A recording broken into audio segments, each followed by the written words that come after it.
নামাজে বসে যে আত্মাহিত দোয়া পড়ি তার পিছনে এত বড় সুন্দর একটি গল্প তা জানা ছিল না। আমার বিশ্বাস সবার ভালো লাগবে এবং নামাজ পড়ার মনোযোগও বাড়বে, ইমান তাজা হবে।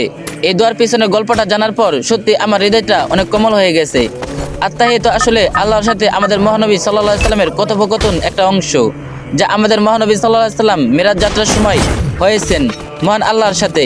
মহানবী সাল্লাল্লাহু আলাইহি সাল্লাম যখন আল্লাহর সাথে কথোপকথন শুরু করে তখন আল্লাহকে আসসালামু আলাইকুম বলেননি, তাহলে কি বলেছিলেন?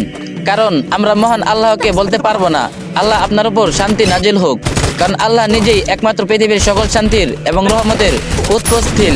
মহানবী সাল্লাল্লাহু আলাইহি সাল্লাম আল্লাহকে উদ্দেশ্য করে বলেছিলেন, আত্তাহিয়াতু লিল্লাহি ওয়াসসালাওয়াতু ওয়াত-তাইয়্যিবাত, অর্থাৎ যাবতীয় সম্মান, যাবতীয় উপাসনা ও যাবতীয় পবিত্র বিষয় আল্লাহর জন্য। উত্তরে আল্লাহ বলেন, আসসালামু আলাইকা আইয়ুহান নাবিয়্যু ওয়া রাহমাতুল্লাহি ওয়া বারাকাতুহু, অর্থাৎ হে নবী আপনার উপরে শান্তি বর্ষিত হোক এবং আল্লাহর অনুগ্রহ ও সমবৃদ্ধি সমূহ নাজিল হোক।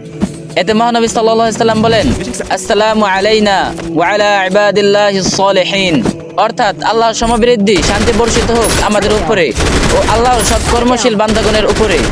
মহান আল্লাহ এবং মহানবী সাল্লাল্লাহু আলাইহি সাল্লাম এই কথোপকথন শুনে ফেরেশতারাও বলেন, আশহাদু আল্লা ইলাহা ইল্লাল্লাহু ওয়া আশহাদু আন্না মুহাম্মাদান আবদুহু ওয়া রাসূলুহু, অর্থাৎ আমি সাক্ষ্য দিচ্ছি যে আল্লাহ ব্যতীত কোনো উপাস্য নেই এবং আমি সাক্ষ্য দিচ্ছি যে মহানবী সাল্লাল্লাহু আলাইহি সাল্লাম তার বান্দা ও রাসূল। সুবহানাল্লাহ। এখন আমি এবং আপনি আত্তাহিয়াতুর গুরুত্ব এবং পিছনের ইতিহাস জানতে পারলাম। এবার একটু চিন্তা করুন তো, এই ভিডিওটি আপনার মাধ্যমে অন্যান্য মানুষেরাও যদি জানে তাহলে তারা এই দোয়ার গুরুত্ব বুঝতে পারবে ইনশাআল্লাহ। এই ভিডিওটি অন্য একজনের সাথে শেয়ার করুন যাতে তারাও এই বিষয়গুলো বুঝতে পারে, আর যে যত পারেন কপি লিংক করে দিন।